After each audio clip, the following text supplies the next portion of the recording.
Passar a palavra rapidamente aqui ao professor Guilherme Sandoval para alguns comentários e depois vou abrir, se der tempo, para algumas, pelo menos uma ou duas perguntas ou questionamentos rápidos para a plateia, tá? Pois não, professor? Não, tendo em vista o adiantado do tempo, e me cabe aqui, como componente da mesa, apenas fazer uma reflexão sobre a fala dos nossos grandes conferencistas desta manhã. Então, sintetizando, eu vou procurar fazer, professores, uma síntese dos dois juntos para a gente tentar ganhar o tempo, né? Que eu acho muito importante esse tipo de reflexão e queria também provocar um pouco também os professores, no sentido de que esse debate, e o primeiro ponto importante que foi levantado aqui pelos dois professores, né? Pelo professor Eduardo Moreira e pelo professor Paulo Modesto, é a questão da caráter multidimensional desse problema. Observem bem, a questão da previdência social, ela é uma questão geopolítica, professor. Ela não deixa de ser uma questão geopolítica também, ela é uma questão jurídica, ela é uma questão de direitos humanos, ela é uma questão econômica. Faz parte da geopolítica de um país o seu sistema previdenciário. O desenvolvimento nacional faz parte disso. Então, é uma temática que não requer apenas um viés, uma abordagem epistemológica. Isso é muito importante que todos compreendam, né? Então, o primeiro ponto que eu fiquei muito feliz aqui em perceber, pela maestria reflexiva, é trazer primeiro essa complexidade da temática, né? É um viés multidimensional. Qualquer abordagem que se faça da previdência social, ela vai estar sempre distorcida, né? Eu posso sempre dar um viés que eu quiser para aquela temática. Então, isso é o primeiro ponto que eu queria destacar desse debate que nós estamos enfrentando no nosso país e que eu julgo fundamental que todos tenham esse tipo de reflexão, né? A questão, o professor Paulo Modesto trouxe, a questão da transição, é uma questão fundamental, né? Que realmente tem que ser debatida. Agora, falta um mês para eu me aposentar, eu vou pagar igual quem está começando agora. Quer dizer, essa é uma questão central nessa reforma, né? Ela tem que ser debatida. E aí, eu fico tranquilo com a questão da abordagem constitucional, que o professor trouxe também, a visão constitucional. Observem bem, a reforma da Previdência, ela faz parte da segunda dimensão dos direitos fundamentais, senhoras e senhores. Uma evolução que vem desde a Constituição de Weimar, na Alemanha, em 1919. É todo um processo de direitos estatais prestacionais. Nós temos toda uma evolução de garantia dos direitos sociais, e só se há garantia de direito social com intervenção do Estado.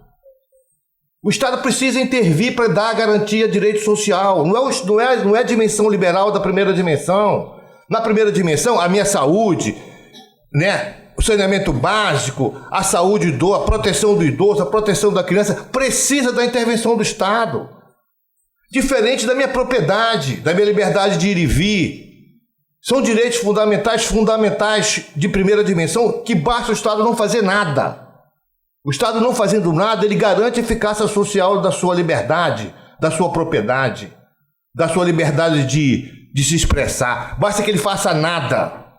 Agora, para lhe dar vida digna, para lhe dar saúde, saneamento básico, o Estado precisa intervir. O Estado precisa fazer hospital, investir em escola, saneamento básico. Então, essa é a diferença central do que estamos aqui debatendo. É a eficácia social da segunda dimensão dos direitos fundamentais. Então, o tema principal, eu fico muito feliz disso ser trazido aqui para o nosso debate, a abordagem constitucional dessa temática. E eu teria 1000 outros pontos para debater, professor, e queria até levantar para a reflexão dos senhores, né, que eu acho fundamental, que a gente também precisa colocar na equação, professor, é o neoconstitucionalismo. Nós estamos vivenciando hoje no país, no mundo todo, graças a Deus, a chamada questão neoconstitucional, onde eu tenho a Constituição como um todo axiológico. A nossa Constituição é um todo axiológico, que eu preciso interpretá-la de acordo com os valores que se contrapõem. Então eu também, quando estiver estudando a reforma da Previdência, professor, queria só deixar essa reflexão importante para todos nós precisamos entender isso. Quando estivermos debatendo os valores de uma reforma constitucional, nós temos que entender também que há outros valores também importantes que se contrapõem a essa questão também da reforma da Previdência. Né? Nós temos aqui questões importantíssimas da questão da própria estrutura brasileira, né? da livre concorrência. É um Estado que tem distorcido a sua livre concorrência pela intromissão do Estado em muitos elementos. Nós temos aqui um problema de investimento que o professor colocou com muita propriedade. É um Estado que está sem dinheiro para investir, sem poupança para investir. Então, todas essas questões, elas devem ser sopesadas como manda a estrutura neoconstitucionalista, como manda o direito. O direito moderno manda ponderar valores. Manda ponderar os valores em colisão. Não apenas a proteção, mas também os outros elementos, né? E queria concluir, então, professores, com a minha felicidade de poder participar dessa banca. Agradeço o convite do desembargador Caetano, essa oportunidade, e poder dizer isso, da grandeza, professor, do tema aqui debatido, né? A grandeza do que vimos aqui, né? A questão da distribuição da renda, a questão da dignidade da pessoa humana, a questão da proteção dos direitos sociais. E quero resumir a minha fala pelo tempo. Nós aqui debatemos nada mais, nada menos do que o novo eixo axiológico do Estado de Direito. Nós debatemos aqui, professores, a dignidade da pessoa humana, como o senhor falou. E esse é o novo eixo do Estado Democrático de Direito. Então, queria agradecer imensamente a oportunidade e convocá-los a todos a uma calorosa salva de palmas para os nossos conferencistas pela brilhante participação deles.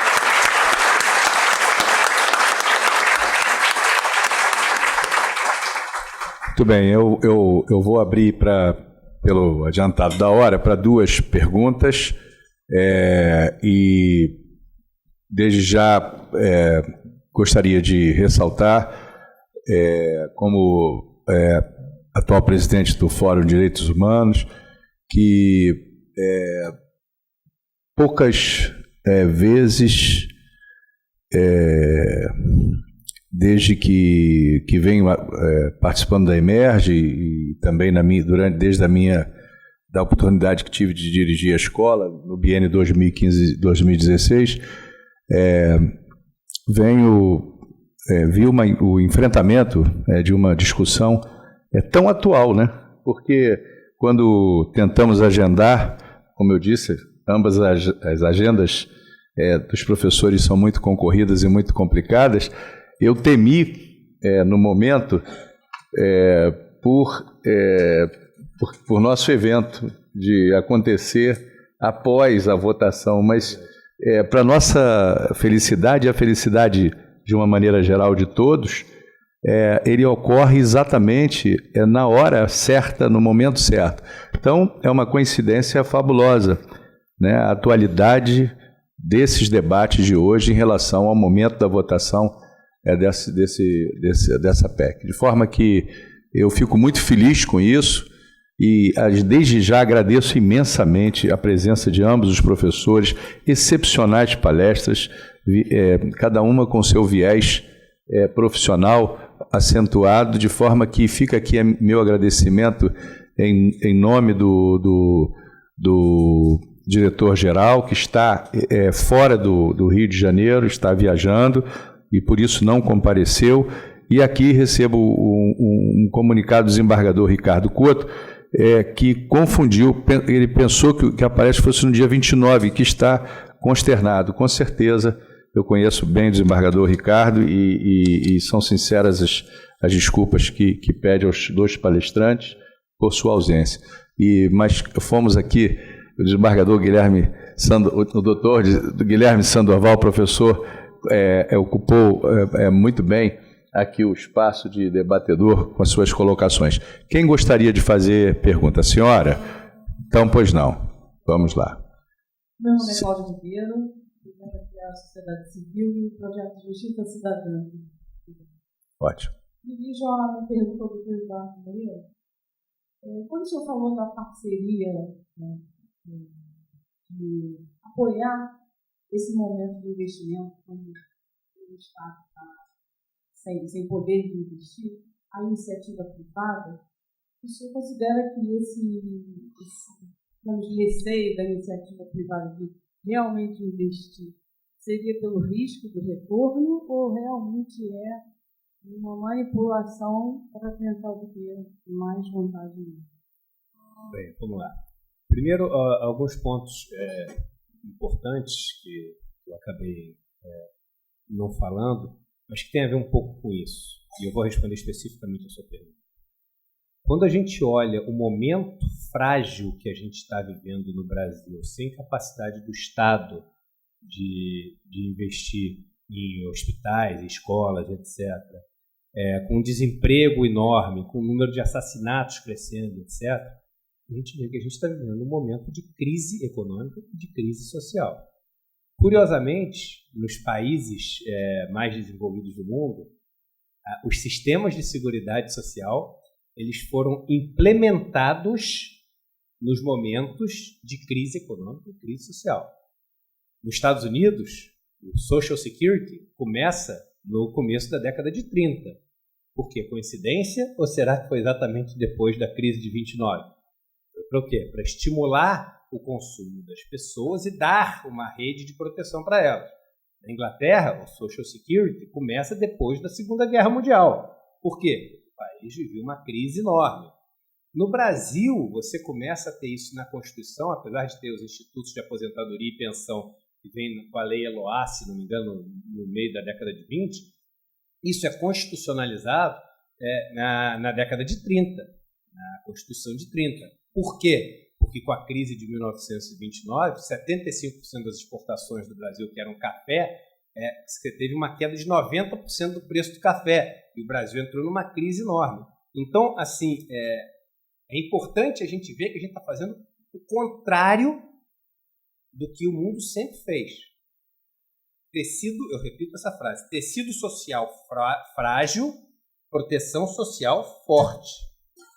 Tecido social forte, você pode aliviar a proteção que você tem das leis. Que a Noruega é só 68 anos. Mas, o cara lá na Noruega, ele tem uma proteção já naturalmente das riquezas que são bem distribuídas no país. 1% mais rico da Noruega tem 6% da renda. No Brasil, 1% mais rico tem 30% da renda.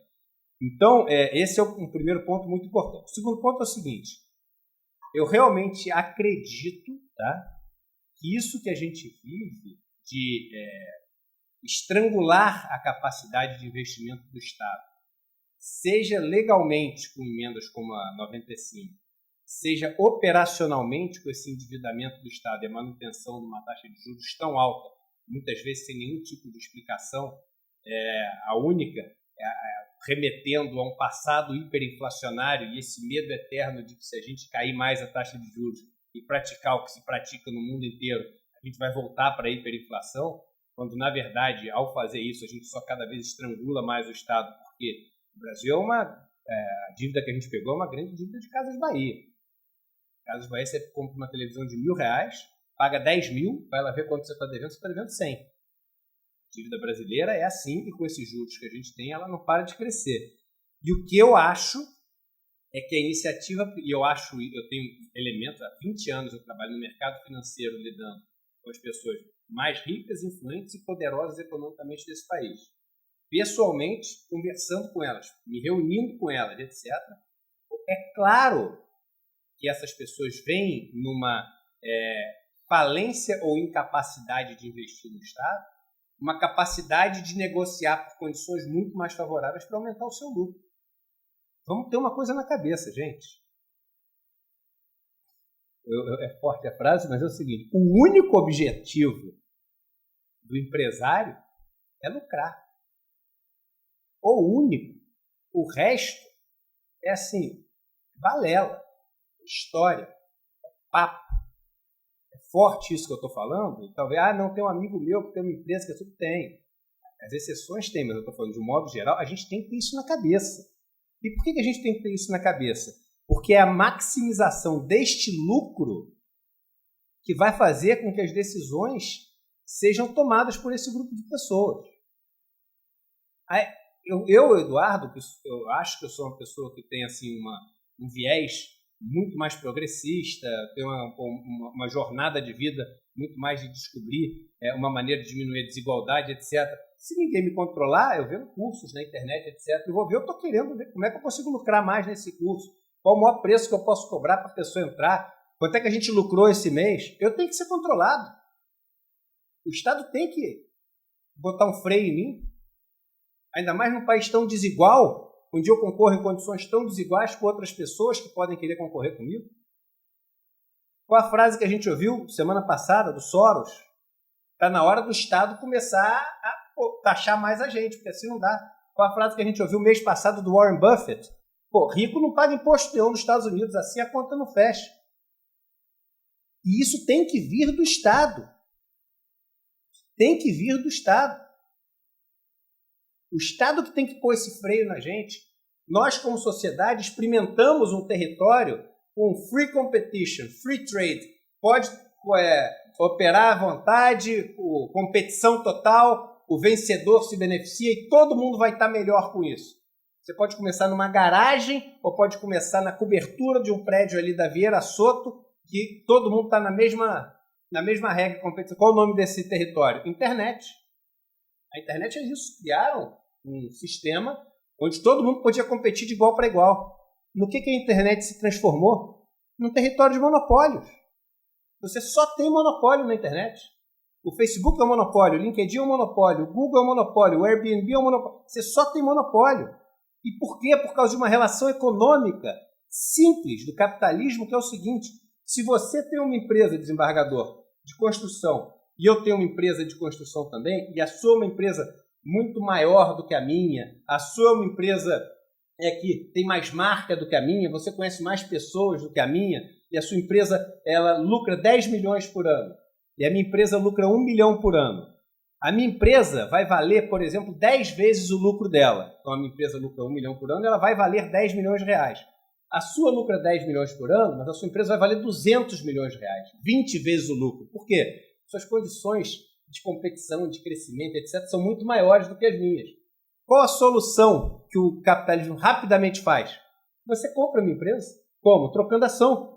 Porque o meu múltiplo de 10, no momento que eu entro dentro da sua estrutura, ele vira um múltiplo de 20. Então, a minha empresa que valia 10 milhões, como num passe de mágica, passa a valer 20 quando eu entro para você. E aí, o que você faz comigo? Você não gasta um centavo, você divide esses 10 a mais que ganhou, você me dá 5, fica com 5. Por isso que o mercado capitalista ele é concentrador. Ele vai para os monopólios e ele vai matando todos os outros grupos. Então, eu acho que a gente tem que se proteger para não ser refém da iniciativa privada, porque aí tem o perigo do futuro, e aqui uma visão catastrófica. Eu gosto de visões catastróficas. Se você acerta a visão catastrófica, as pessoas se defendem para a catástrofe e aí não tem catástrofe. Então, eu acho que a visão é a seguinte: hoje, as pessoas que têm a força de trabalho têm uma defesa contra aquelas que têm o capital. Por quê? Porque existe uma relação de dependência das que têm o capital daquelas que têm a força de trabalho. Se todo mundo chegar e falar assim, amanhã a gente não vai trabalhar. Por quê? Porque essas condições estão injustas. Então não vamos. Todo mundo para amanhã. Greve. Não tem mais. O cara tem que sentar para conversar. Por isso que não é à toa que você pega o Mein Kampf, o livro do Hitler, um dos capítulos é dedicado a como você minar o sindicalismo. Só que qual o grande problema? Quando as pessoas ficaram assustadas, o cara, você falou que era economista, ele é comunista. Isso é super prático. Só que isso é saudável, porque aí o cara que tem o capital, ele senta para conversar na mesa com o outro, e o cara que tem a força de trabalho senta para conversar. E os países mais desenvolvidos do mundo têm essas conversas acontecendo em alto nível. Claro, conflituosas, claro, conversas intensas, mas são conversas de alto nível. Vai na Holanda, na Suécia, na Noruega, na Austrália, na França, na Alemanha. Vai ver como é que são as relações entre empregados e empregadores. Se não são super densas, sofisticadas e importantes para as relações de trabalho acontecerem, só que a gente está caminhando para um mundo onde cada vez mais esse cara que é dono dos meios de capital não precisa mais da força de trabalho. Por quê? Porque no mundo que eu vou inventar daqui a 100 anos, o cara chega e fala o seguinte: olha, eu quero produzir um carro, quero gerar riqueza para mim. E ele concentra tudo. Ele é dono de tudo. Cada vez o mundo está concentrando mais. As 26 pessoas mais ricas do mundo têm a mesma riqueza do que 4 bilhões de pessoas. Aí o cara vai querer gerar um carro, ele vai apertar um botão. Ele aperta um botão, lá na mina dele, na montanha dele, vai uma maquininha, pega o minério, cai numa esteira, dessa esteira vai até um lugar que funde isso, cria uma placa, tem um robô que pega essa placa, cria um carro, o carro vem autônomo, para na casa dele. Quanto que ele precisou da força de trabalho das outras pessoas para gerar riqueza para ele? Qual a força de negociação que essa força de trabalho vai ter com ele agora para poder exigir o mínimo de condição para sobreviver? Então ele vai ter que viver de quê? De assistência social. E vai ver de assistência social de quê? Da iniciativa privada? Então, assim, é um momento que essa discussão sobre previdência é muito maior do que a gente está imaginando. É uma discussão sobre como vão ser as relações entre capital e trabalho, entre assistência social, entre até onde vai a saúde, a segurança, a educação, como professor.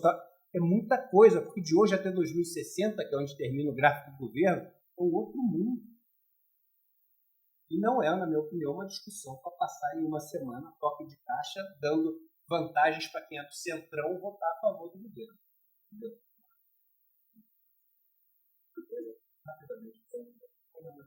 Eu ia fazer uma pergunta.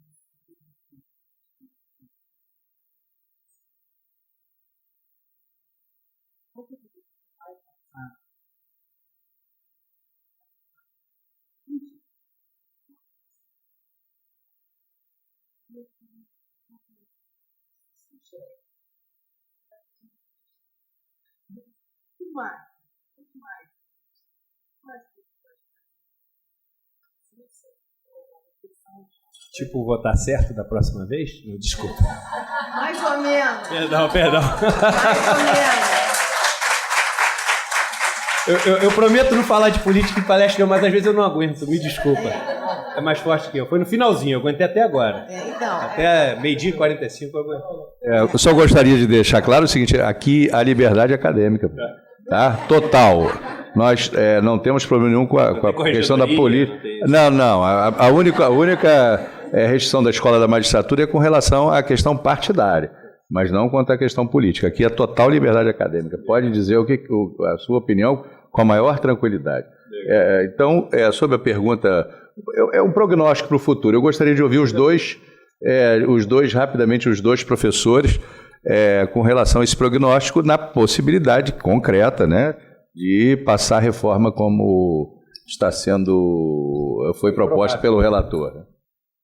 Eu também acredito que a reforma vai ser aprovada. Não gostaria que ela fosse aprovada na velocidade que está sendo aprovada, nem com a insuficiência de debate que ela está tendo. Mas ela provavelmente será aprovada, sim, por vários fatores. Em primeiro lugar, pelo alarmismo. Em segundo lugar, pela composição atual do Congresso Nacional, que é um dos congressos mais abertos a essa temática dos últimos anos, e pela fragilidade da sociedade civil brasileira, que não tem conseguido, mesmo identificando uma variedade de pontos de vista sobre esse problema, fazer chegar ao Congresso essas abordagens. A gente tem que reconhecer que a sociedade brasileira ela também tem simplificado o debate muito, excessivamente. E a academia não tem conseguido ter eficácia a chegar a esses agentes. Nós temos um encontro marcado com o Poder Judiciário. É simples isso. Obviamente, quando esta emenda for aprovada, o Poder Judiciário vai ser provocado. Em Portugal, não é necessário fazer uma reforma constitucional para fazer mudança na Previdência. Isso foi feito por lei, várias leis na época da crise agora. A partir de 2008, Portugal aprovou, inclusive, reduções de valores de aposentadoria já aprovadas, a retenção na aposentadoria em termos de valores, contribuições novas, e algumas dessas leis foram declaradas inconstitucionais com base no princípio da proteção da confiança. Né? E também de justiça intergeracional. Isso vai acontecer no Brasil? Não sei. Eu estou tentando exatamente escrever um livro especificamente dirigido ao tema da ordem do tempo na Constituição e do tema das disposições transitórias, a discussão sobre direito transitório e constitucional, que não há um livro no Brasil sobre direito constitucional transitório. Há sobre normas transitórias um único, mas muito específico e descritivo, e uma discussão mais abrangente sobre como isso tem sido enfrentado no resto do mundo. Não é como no Brasil. Isso é um momento em que nós vamos ter um ponto de encontro. Eu tenho escrito alguns artigos tratando sobre isso, tentando, de forma mais simples, misturar com literatura no conjuro. E eu lembrava, num dos textos que eu escrevi sobre que é uma peça teatral, Esperando Godot, que é uma peça muito interessante, em que há dois personagens muito singelos, que são mendigos, num cenário singelo, uma única árvore, e eles ficam conversando frivolidades. E um conversa com o outro: eu estou esperando Godot. Ninguém sabe quem é Godot, se ele vem, se não vem. E de repente aparece um menino dizendo: Godot vem, não pode vir hoje, mas vem algum dia. Termina a peça e Godot não aparece. O absurdo da espera sem balizas é o cenário que vive hoje muitas pessoas que estão no regime de aposentadoria. Elas não sabem, depois de 6 emendas constitucionais, quais são as balizas em que elas podem confiar. Se até as disposições transitórias aprovadas em emenda constitucional estão sendo revogadas, desrespeitadas, sem qualquer modo de substituição ou compensação, qual é a segurança jurídica que este agente que está no meio do processo pode ter? Portanto, esse tema é um tema que o Poder Judiciário vai ter que enfrentar no país. Quais os limites da revogação de emendas de transição? Qual a proteção da confiança que os regimes previdenciários devem assegurar? Em que termos, quando houver uma alteração constitucional, deve-se proteger o passado em termos proporcionais ou não? Qual tipo de projeção futura pode ser feita em emenda constitucional? Tudo isso, hoje, não tem parâmetros dogmáticos nem judiciais. E o mais espantoso é que há pouco estudo econômico de justiça previdenciária. Por exemplo, saiu do relatório a capitalização. Saiu do relatório vários aspectos que alguns disseram que eram apenas bodes na sala para atrair. Isso, de fato, acontece se você olha Eu acompanho reformas constitucionais há muitos anos, por dever de ofício e por curiosidade também. Todas as reformas constitucionais, de fato, na comissão especial, elas são modificadas amplamente, ou, aliás, nenhuma emenda constitucional foi encaminhada e aprovada do mesmo jeito. Elas são amplamente modificadas porque existe uma arma das minorias, chamadas DVS. DVS chama-se Destaque de Votação em Separado. Toda emenda constitucional, ela tem, vocês vão ver isso nas próximas semanas, quando chega em plenário, você vota a aprovação do texto, ressalvados os destaques. Parece algo singelo, mas não é. O que significa isso?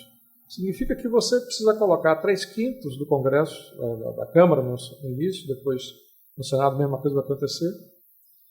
E os partidos, inclusive os partidos de oposição, conforme o número da bancada, têm a possibilidade de fazer destaques, pedaços do texto para votação em separado. Aprovar o todo, para a maioria do governo, é relativamente fácil. Os mineiros diziam isso, não sei se você conhece essa história, de que há 3 coisas invencíveis no mundo. Água morro abaixo, fogo morro acima e governo federal. Isto é a concepção antiga dos mineiros de que o governo tem uma chave da moeda tão grande, tem uma chave do tesouro tão grande, moedas de troca política tão intensas que dificilmente é resistível. De fato, tem acontecido de quase todas as emendas serem aprovadas. O problema é os termos que elas são aprovadas. Por isso, o destaque é tão importante, porque o destaque ela coloca o tema polêmico para votação em separado, e para manter o texto que foi aprovado no Globo, o governo tem que de novo mandar 3/5. Aí, nesta hora, é difícil. Porque dentro do tema polêmico, a própria base do governo racha, se divide, fica difícil. Né? Por isso que o governo faz o quê? O óbvio. Ele enche as emendas de vários problemas, na comissão especial e no plenário também, para atrair os DVS para esses temas. Aí a oposição gasta os seus DVS com os bodes e deixa o que o governo quer ser aprovado. É uma estratégia parlamentar. Você engorda para diminuir. Se você for magro, você corre o risco de perder o essencial. Então você amplia para diminuir. Então, é uma estratégia política que já é conhecida, não é de ingenuidade total. Então, encerrando, o que eu quero dizer é, nós temos um encontro com o Poder Judiciário nos próximos anos, não tenha dúvida. Nós temos 2 questões que, só en passant, eu quero mencionar, que é a necessidade de quantificar, em termos de justiça previdenciária, regime próprio, o que é assistencial e dentro do país, o que não deve ser previdência e o que deve ser previdência. O rural não tem que ser previdência. O rural tem que ser assistencial. A lógica do rural é claramente assistencial. Outros tantos têm uma lógica que são assistenciais. O problema é que nós colocamos tudo no mesmo orçamento, sem separar fontes oficiais de custeio específicas para a previdência, para a saúde e para a educação. E, com isto, você tem um problema de vampirizar, uma área vampirizar a outra. É um problema gravíssimo. Eu comparo, eu leio estudos internacionais variados sobre previdência há muitos anos, e é muito comum que você tenha momentos de alto e baixo do mercado de trabalho. E quando você vê o relatório orçamentário das previdências, você tem não só a contribuição do empregado, não só uma contribuição do Estado naquele momento, mas também parte disso é receita das aplicações passadas. Há sempre um fundo garantidor nos sistemas previdenciários, mesmo de repartição simples. Porque quando há sobra, guarda-se no fundo garantidor. Nós não temos fundo garantidor de nada aqui. Nós não fazemos reserva de nada. E aí ficamos diante de oscilações de mercado de trabalho, quando há uma crise, pronto, entramos em reforma da Previdência. Não temos como equalizar financeiramente também, não fazemos reserva para nada. O regime de caixa existe, mas o regime de caixa não necessariamente tem que ser 1 a 1. Você pode ter sobras momentâneas, como tivemos muito tempo, e essas reservas excedentes têm que ser capitalizadas. E o resultado dessa capitalização tem que ser colocado nos momentos de queda do mercado. Isso não tem sido feito. O que adianta? Adianta dizer que o leite foi derramado?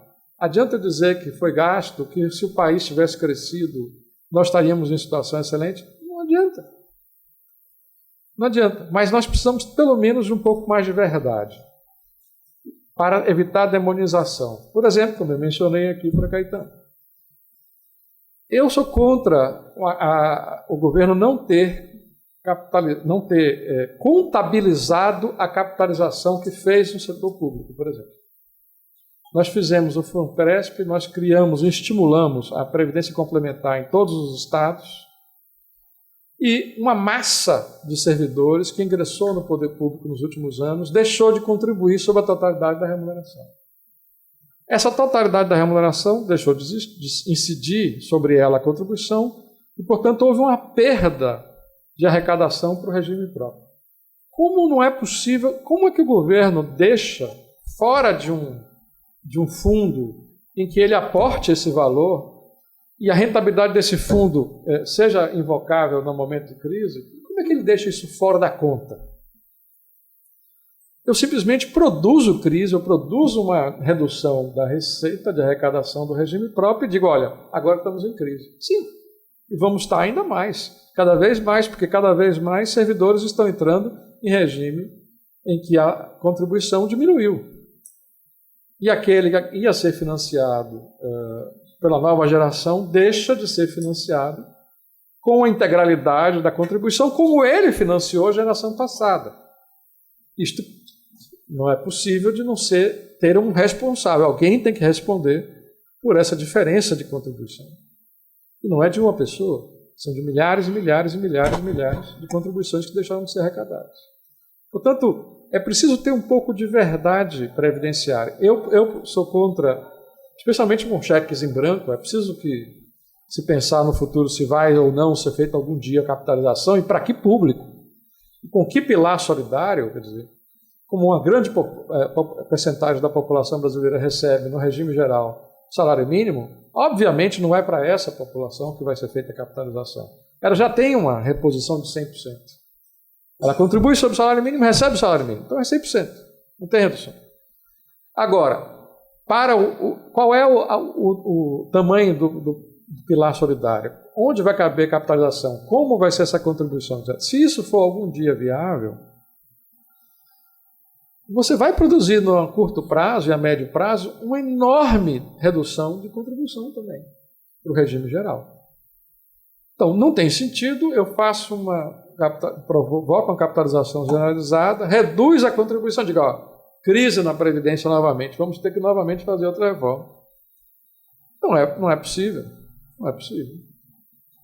Então, nós precisamos ter, penso eu, até um sistema nacional de contabilização individualizada, mas não para fins previdenciários, para fins auditoriais. O que significa isso? Que loucura é essa? Tem vez que eu falo sobre isso, porque às vezes me choca que pessoas fiquem... Nós vivemos numa categoria específica que vive assim. Eu conheço números de desembargadores que vão ficar 40, 50 anos contribuindo. E vão continuar recebendo a notícia de que eles são os demônios da Previdência. Provavelmente vão ter um período de usufruto desse benefício bem reduzido. Mas não só nós. Uma parte importante da população brasileira vai viver, nos próximos anos, muito mais tempo de contribuição, sem saber se, afinal de contas, ele é uma vítima ou um ofensor da economia popular. Nós precisamos fazer uma conta individual. Eu gostaria muito. Eu comecei a tentar provocar dentro do Ministério Público o pedido de uma radiografia das contribuições. Eu conheço uma série de situações em que as pessoas contribuíram a vida inteira por um salário mínimo como advogado e se aposentaram depois de 2 anos como juízes federais. Quando não se exigia 5 anos no regime público, quando era possível, bastava você se estabilizar, você pedia aposentadoria. Você tinha a vida inteira de contribuição sobre o salário mínimo e depois se contribuía sobre a maior remuneração possível do sistema judiciário da União. Existem, de fato, situações do passado. Agora, isso que é impressionante, foi aprovado em 2017, eu estava aqui dando conta disso, uma emenda constitucional de 98 que incorporou no serviço público da União pessoas que trabalharam de forma precária por 90 dias e aposentou essas pessoas na União sem conversa e sem pedir preocupação. Ninguém discutiu nada nesse país. Foi aprovada uma emenda que trouxe milhares de servidores novos dos ex-territórios para a União numa situação de clientelismo de massa. Não foi um clientelismo episódico, foi de massa. Ninguém levantou uma discussão sobre o impacto previdenciário da emenda constitucional número 98. O Ministério Público Federal entrou com a ação direta de inconstitucionalidade no Supremo, que não deu também prioridade. Está desde março do ano passado, lá, estadinho parada na gaveta. Não há despacho, não há liminar, não há nada discutido, e um impacto previdenciário monumental diretamente por emenda constitucional. Eu escrevi um artigo sobre clientelismo e botei no meio a emenda constitucional número 98, porque há clientelismo de varejo e de atacado. Esse é de atacado. A preocupação não é a relação direta do político com o seu servidor, e sim com a massa de servidores que vai elegê-lo para os próximos anos. Ou seja, o país ele vive um problema sério de insegurança jurídica, por um lado, por outro lado, de falta de justiça previdenciária e atuarial e de clareza e transparência dos seus números. Eu gostaria muito de que em todas as contribuições que eu fiz ao longo de 32 anos no setor público fosse mês a mês capitalizado pelo IPCA como manda a lei, e se, como manda a lei também, a contribuição do poder público fosse o dobro e aquele valor fosse também contabilizado e atualizado, provavelmente, eu, em termos atuariais e com juros brasileiros, poderia viver uns 100 anos. Eu não vou viver 100 anos. Eu vou viver muito menos do que isso. E essa falta de... Alguns, por 2 anos, se aposentam como juízes federais. Outros vão passar 40, 50 anos. Sem que se saiba claramente de quem nós estamos falando. Como é que nós vamos resolver aqueles que passaram 2 anos e foram juízes federais? Não tem como, é direito adquirido. Tudo bem, a única forma, se houvesse um sistema nacional auditorial, é compensando através da tributação. Não há outra forma. É tributar de forma diferenciada aqueles que foram free riders, que aproveitaram as brechas do sistema de forma injusta e irracional. Mas há esse debate? Não há esse debate. Não há esse debate. De fato, o rural é absurdo. É absurda a proposta original do governo. Mas existem também empresários no âmbito rural. Simplesmente utilizam o tempo todo a máquina. Eles vão se aposentar também no regime diferenciado e facilitado? A discussão não é simples. Nunca foi simples. Portanto, eu acho que nós temos um encontro marcado com o Poder Judiciário e um encontro marcado com a discussão sobre segurança jurídica e sobre justiça e verdade previdenciária. É o que eu penso.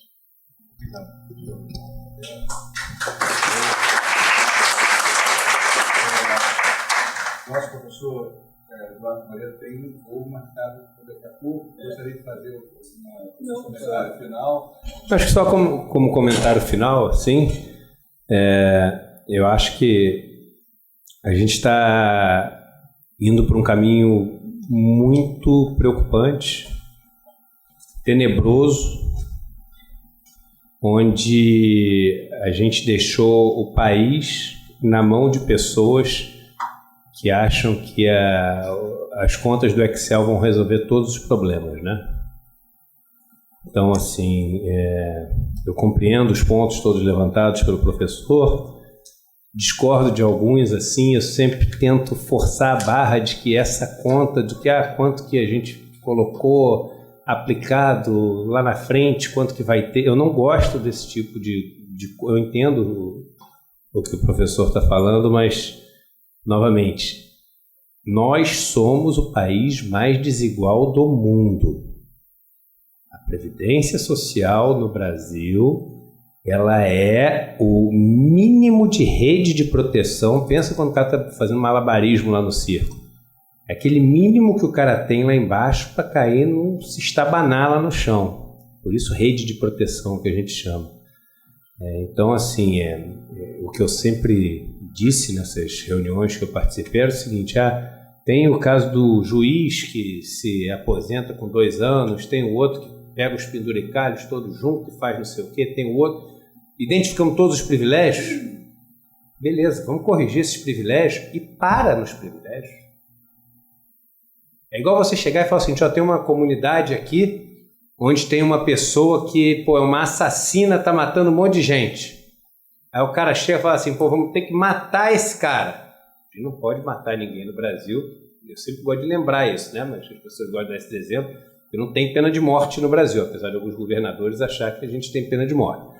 Mas a gente chega e fala o seguinte: vamos ter que matar esse cara. Como é que a gente vai matar esse cara? Vamos fazer o seguinte: mata todo mundo que está lá na comunidade. Matou o cara.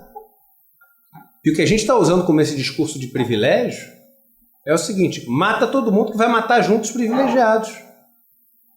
Então, assim, mesmo esse discurso de contas nacionais, não sei o quê, eu concordo, assim, eu já dei uma boa estudada sobre isso. Eu acho que você pode ter um pilar mesmo que faça com que algumas pessoas, como o Funpresp, por exemplo, que funcionou tão bem, mas eu acho que tem que ter um cuidado enorme, porque, assim, a gente não pode desmontar uma das poucas coisas que a gente conseguiu montar no Brasil e que, gente, vamos lembrar, para aquela Constituição de 1988 existir, um monte de gente morreu, entendeu? A gente passou décadas sofrendo pra caramba. Eu não era nascido ainda, mas vocês devem ter acompanhado com... Não, eu sou um pouquinho mais novo que eles, pelo amor de Deus. Não sei nem por que vocês estão rindo assim, né?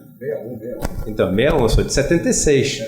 E a verdade é o seguinte, a gente está jogando fora sangue de um monte de gente, vidas que foram dedicadas a isso. E esse 1 trilhão que a gente quer economizar, se eu fizer uma pergunta para vocês aqui, para onde vai esse 1 trilhão? Vai ser gasto em quê? Ninguém sabe, não, nem isso a gente sabe. Não tem esse carinho, provavelmente em juros. Aí eu trago até um ponto, um outro ponto, só para fazer um comentário. Também não é assim, a Previdência Social rouba recursos da saúde. Não rouba. Não rouba. A saúde, o artigo 198 da Constituição Federal, define um piso em relação a receitas correntes líquidas do governo para ser aplicado em saúde. E a gente aplica esse piso já desde sempre, desde a emenda Constitucional 95, esse piso foi travado e reajustado a IPCA. Não rouba. A rouba da educação não rouba, porque a educação na emenda, no artigo 212 da Constituição Federal tem lá também o percentual que é o piso, que é o que é utilizado. Então, eu estou vendo um futuro para o Brasil muito ruim no curto prazo, um futuro absolutamente dominado pelos interesses econômicos de pessoas que nunca quiseram o nosso bem. Eu vivi 20 anos no mercado financeiro, onde a única preocupação das pessoas que sentavam do meu lado era em quem morava na cobertura maior do que o outro, quem ia de helicóptero ou não para a casa que tinha em Angra dos Reis, quem podia ter um apartamento em Paris ou na frente do Central Park, qual apartamento na frente do Central Park tinha mais quartos do que o outro. E são essas pessoas, exatamente essas pessoas que trabalhavam do meu lado, que estão com o monopólio das decisões do executivo do país. Então, eu não tenho como ser otimista para esse rumo que a gente está tomando, mas eu, pela primeira vez, estou vendo assim, a população discutir temas que a gente tinha que estar discutindo há muito tempo. Há 6 meses atrás, eu comecei a gravar alguns vídeos para discutir alguns temas, trazendo dados, números, e comecei a estudar alguns temas. Em 6 meses, olha o que aconteceu. O espaço que esse negócio tomou. Hoje eu passo o dia inteiro trocando mensagens com deputados, senadores, com governadores, com prefeitos. Fui entrevistado anteontem por um dos candidatos à presidência da República. Estou indo semana que vem para falar com algumas das maiores lideranças nos Estados Unidos sobre a questão brasileira. Por quê? Porque está no ar esse interesse, está no ar a discussão. A hora é agora. Então, se por um lado eu estou vendo com muito assim, pessimismo o rumo que está sendo tomado nas votações, nas decisões, nas escolhas desse atual governo, eu estou vendo também com muita esperança a discussão que surgiu.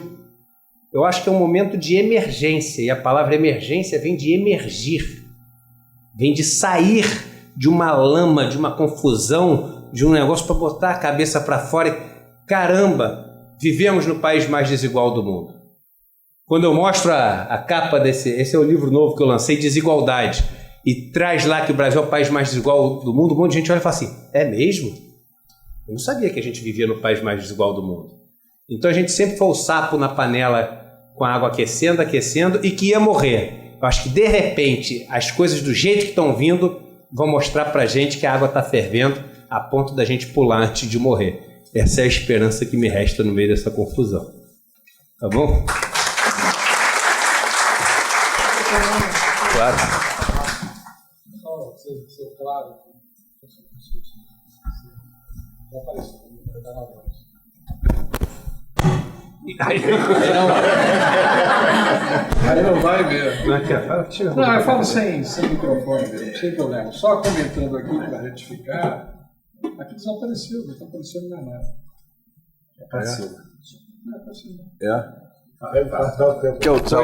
Pode usar o Só para registrar, eu concordo com várias coisas que foram ditas.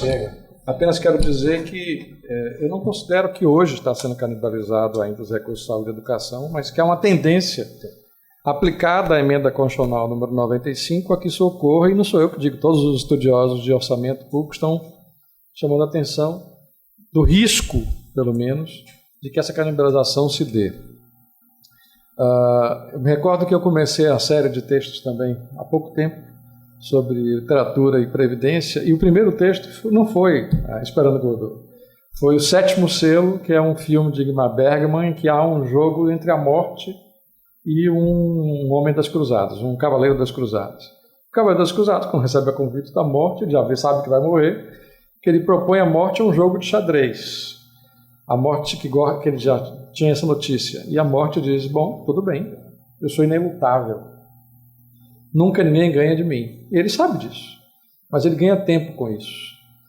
E o que nós estamos tentando é ganhar tempo, a rigor, para que esse debate seja mais profundo e que essa emergência chegue a uma parte da população. Espero que espaços como esse continuem para que a morte não seja tão rápida. É isso aí.